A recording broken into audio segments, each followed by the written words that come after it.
Alright, we need to have a discussion about cards that you can actually kind of use against Salamangreat. I do want to do a side deck discussion at some point on this, but this is just going to be kind of week one things that we saw people trying to use against the deck. So these are going to be 5 cards that you can actually pick up, use against Salamangreat, and kudos to everything. So, coming out of the PPG this weekend, we actually saw Contact C come into place in the finals, actually, and this was pretty insane. So, when your opponent normal or special summons a monster, except during the damage step, you can special summon this card from your hand to your opponent's field in defense mode, and this card's controller cannot fusion, synchro, exceed, or link summon unless they use this card as material.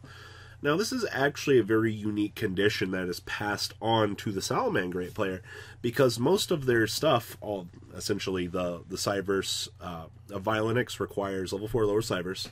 Mirage Stalio, of course, is a link monster. And then, you know, making into the Salamangreat Heat Leo requires 2 fires. So basically, by giving this to your opponent, you effectively end their turn. Now, I know a lot of people are going to be like, really? Like, I mean, hey, this is what we saw come out of play from Pendulums of all decks to take the win at that event. Every other event I saw had high Salamangreat representation. There were a couple regionals that we had this, but kind of coming out of the PPG this weekend, yes, Contact C actually finally seeing play. Is this practical? I don't know. I think that this was just more of some super cheese play that kind of came off of the left field that no one really expected, and you know, it did its job for that matchup. So, yes, I would actually recommend if you want to try this. It's more or less something super cheeky, don't get me wrong. It's not the greatest invention in the world, but you know what? It's an idea, and ideas are presented in factual. It's something cool to try. Like, it winning this match in the finals, like, I can't take anything away from him. Next up is a little something more generic that we've kind of seen in the past, but the fact that they do end on the Roar, which is 1 negate, and the fact that they have an Icarus attack live, both are which are trap cards. Now, I'm iffy on the theory of red reboot. So, when your opponent activates a trap card, you can negate the activation if your opponent will reset and then they can get another trap card. The only thing that I actually kind of want to play this in is OTK-based decks. If I know I can kill my opponent, I want to bring in red reboot for that matchup. Now, if I'm a Sky Striker player and I'm citing red reboots, I'm going to be super iffy if I actually want to use this against my opponent's Roars, because like I know they're going to set a Roar and another Icarus attack. I think the best field I'm going to be ending on is multi-roll triple Widow Anchor, and if that's the case, I mean, like, Icarus attack's going to clear 2, and I'm going to have to still play through 2 Roars, so, or through the 1 Roar. So, for what it's worth, I understand why decks are playing this against the matchup, just as a means to be able to functionally play the game. But once you establish your board and you've done everything that you need to do, you then are presented with the next question of, A, do they get the next turn? And if they get their next turn, is everything that I've put on the board going to be enough to get me through that point? Like I said, I'm super sketchy on this, strictly based on that concept. But if you can OTK your opponent, oh, absolutely. I know this is kind of multi-functioning at the moment. The fact that you are also using this against Altergeist, and the fact that you can now use it against Salamangreat, just makes the card's purpose even better. But like I said, make sure when you are playing this, that you are playing it correctly, because you are going to be playing with a lot of fire. No pun intended there, if you actually misplay this. But if you play it correctly and OTK your opponent, put yourself into a situation where you can Twin Twisters clear them off, oh, absolutely, you're gonna be fine. It'll be beautiful. Now, next up is something we kind of seen come out of the ARG, and I talked about this a little bit yesterday, and it was playing the Artifact engine. Now, Trickstars, I think, were the first real deck to kind of play this format, and that's not saying a lot, because, you know, it's Trickstars. But when you have a card, and I was actually corrected in my comment section too. So, in Salamangreat, if you hard draw this, you can actually just set it, pop it with the Icarus attack, which is cool. But we first started to see this engine kind of come out of Trickstars because they needed a way to play the game. Like, call it what it is. Like, if you can lock your opponent's extra deck and continue to weenie burn them, then you're going to win the game. Like, that's kind of how it works.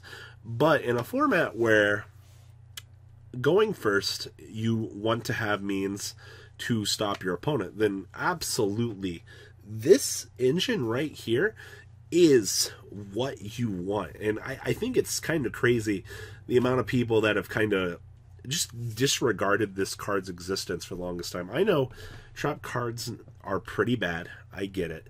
But Sanctum into Scythe, at least if you're playing it for the mirror match effectively, and you hard draw it, like I said, the Icarus attack lets you pop this during the opponent's turn, which is everything that you want, right? And you know, you don't have to specifically wait till your opponent's main phase.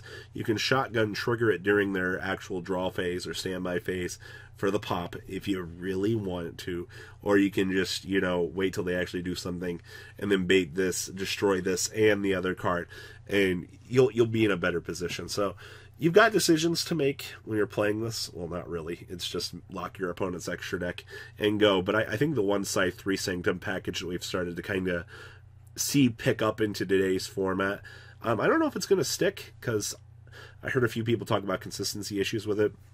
But for the most part, another really cute idea that people are kind of going towards to slow down the metagame. Next up, we actually need to talk about Super Poly and Salamangreat Violet Chimera. So a lot of builds have kind of gone away from Fusion of Fire, which was kind of something they just had built in for the mirror match.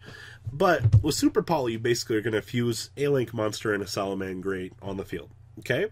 So if this card is fusion summoned, you can make this card gain attack equal to half of the combined original attack of the materials used. So you'll get a 900 boost off of Yugioh and whatever other monster you have. If you're eating 2 Link monsters, congratulations, because you can still use the Yugioh as a Link monster or the Salamangreat monster, so you can make either one, which is great. So, and then during damage calculation, if this monster battles a monster whose current attack is different from its original attack, quick effect, you can double this card's attack during damage calculation only. So, so whatever boost you were getting, my friend was telling me that he saw somebody poke somebody for, what was it, 9,700 or some shit like that, but that's crazy. So if this card that was fusion summoned using Salamangreat Violet Chimera as material battles, a monster's attack becomes 0, damn it. I don't know how often is it going to come up that I'm going to use. I mean, I guess if my opponent Super Poly's in the mirror and then I have Super Poly into this back, I guess we can blink something to 0. But okay, so first up, great card for OTKing your opponent back.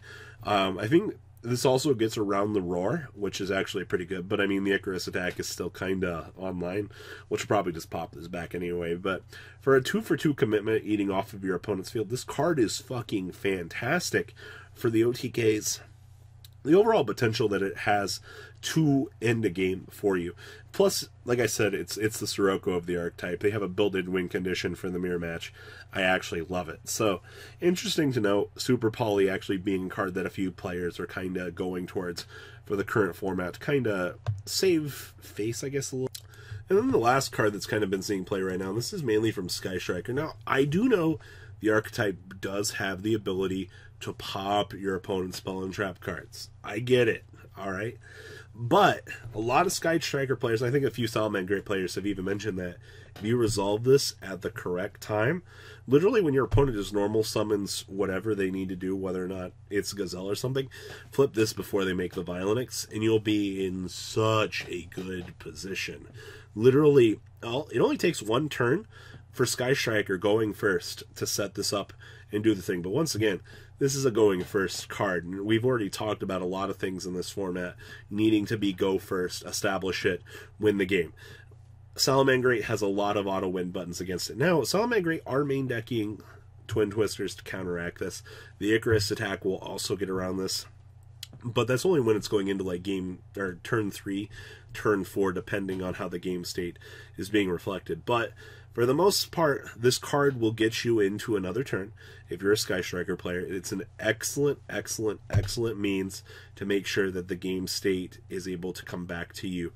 And that's kind of all we're trying to do here, is generate advantage, get the game back to our next turn, and then make that big push to maintain control against our opponent. Because as long as you can interrupt Salamangreat, it's what Effect Veilers, Ghost Ogres, Impermanences, Ash Blossoms are for. As long as you can slow down their strategy to enough that you can cripple them and get the game back to your next turn, you've done everything that you've needed to do. And that's honestly all we need in the current game of Yu-Gi-Oh! Is just to get the game back to your turn. So guys, what do you think about these 5 cards? You think they're excellent means to slow down a Salamangreat player? Guys, please leave a comment down below. Tell me what you guys think. I'm looking forward to reading the comments.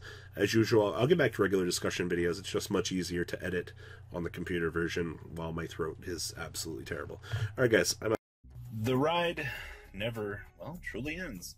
Thank you, patrons. Without you guys, I don't know what I'd be wearing in these videos. I might be a truffle shuffle incident all over again.